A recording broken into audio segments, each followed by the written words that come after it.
Hello दोस्तों, स्वागत है आपका हमारे यूट्यूब चैनल ज्ञान सुपरफास्ट में।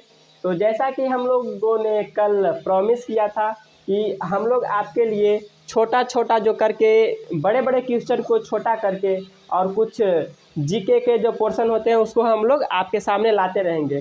तो आज हम लोग बात करेंगे आरबीआई के ऊपर। आरबीआई उससे जिसे कि बैंकों का बैंक कहा जाता है। तो चलिए दोस्तों शुरू करते हैं। आरबीआई की बात करें तो इसका गठन 1 अप्रैल 1935 को हुआ था। वो भी यंग हिल्टन आयोग, एक आयोग बनाया गया था, उसी के सिफारिश पे आरबीआई का स्थापना किया गया था। यह आयोग था 1934 का और इसका स्थापना किया गया था 1 अप्रैल 1935 को। इसके फर्स्ट गवर्नर की बात करें तो वो थे ऑसबोर्न स्मिथ, जो कि अंग्रेज थे। और फर्स्ट गवर्नर की बात करें मतलब इंडियन, तो वो हो जाएंगे सीडी देशमुख। और अभी वर्तमान में इसके गवर्नर है शक्तिकांत दास। तो आगे बढ़ते हैं। जैसे कि आरबीआई का जो हेड क्वार्टर है वो मुंबई में स्थित है, लेकिन इसके अन्य और भी 4 मुख्यालय हैं। दिल्ली में है, कोलकाता में है, चेन्नई में है और मुंबई में है। इसका विदेशी कार्यालय का बात करें तो जो कि लंदन में है। आरबीआई का स्थापना कर दिया गया था 1949 ईस्वी को। आरबीआई का कार्य होता है बैंकों पर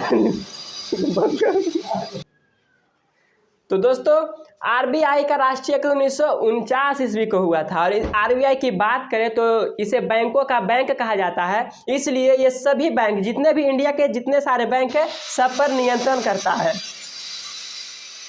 बंद कर रहे हैं। और दूसरा है सरकारी बैंकों के रूप में कार्य करना। जैसे हमारे सरकारी बैंक, तो हम कहेंगे आरबीआई को, आरबीआई एक सरकारी बैंक है जो कि केंद्र सरकार के कंट्रोल में, मतलब भारत सरकार के नियंत्रण में रहती है।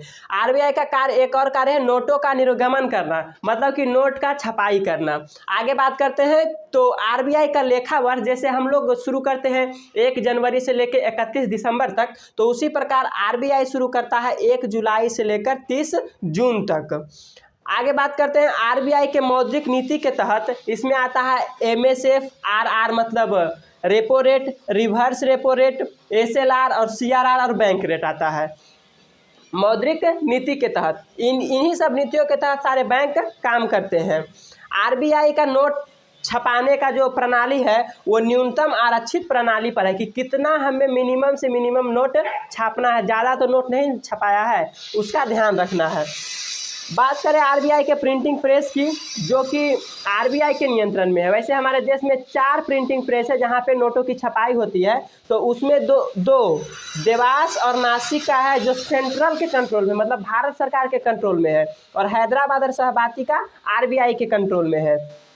आगे बात करें तो जब आरबीआई का गठन हुआ था तो इसको 100 रुपया के, यहाँ लिखा हुआ है 100 रुपया का 5 लाख शेयर बनाकर स्थापना किया गया था इसको 5 करोड़ रुपया के द्वारा। 1935 की बात है। इसका संचालन 21 सदस्यीय कमेटी करती है। जैसे किसी भी ब्रांच को या किसी भी ऑफिस को चलाने के लिए एक कमेटी चाहिए होता है, तो उसी प्रकार आरबीआई को चलाने के लिए 21 सदस्यीय कमेटी होती है। एक गवर्नर होता है जो कि पूरे आरबीआई का मुख्य होता है। 3 उप गवर्नर होते हैं इसमें। अभी हमारे गवर्नर हैं शक्तिकांत दास। 3 उप गवर्नर होते हैं। 4 क्षेत्रीय कार्यालय जो था दिल्ली, कोलकाता, चेन्नई और मुंबई, वहाँ पे गवर्नर होते हैं। 2 वित्त मंत्रालय के अधिकारी होते हैं इसमें, जो कि भारत सरकार की तरफ से प्रतिनिधित्व करते हैं। और 10 अर्थशास्त्र के अच्छे जानकार होते हैं। आगे बात करें, जैसा कि हमने बात किया प्रिंटिंग प्रेस के बारे में, मतलब नोट छपाई की बात तो हमने कर लिया। अब आगे बात करते हैं टकसाल, जहाँ पे सिक्कों की ढलाई होती है। तो वो हमारे यहाँ 5 है, मुंबई, चेरापल्ली, हैदराबाद, कोलकाता और नोएडा वाला। सबसे पुराना जो है वो 1830 का है, मुंबई वाला। सबसे नया है नोएडा का, जो कि 1989 में स्थापना किया गया था इसका।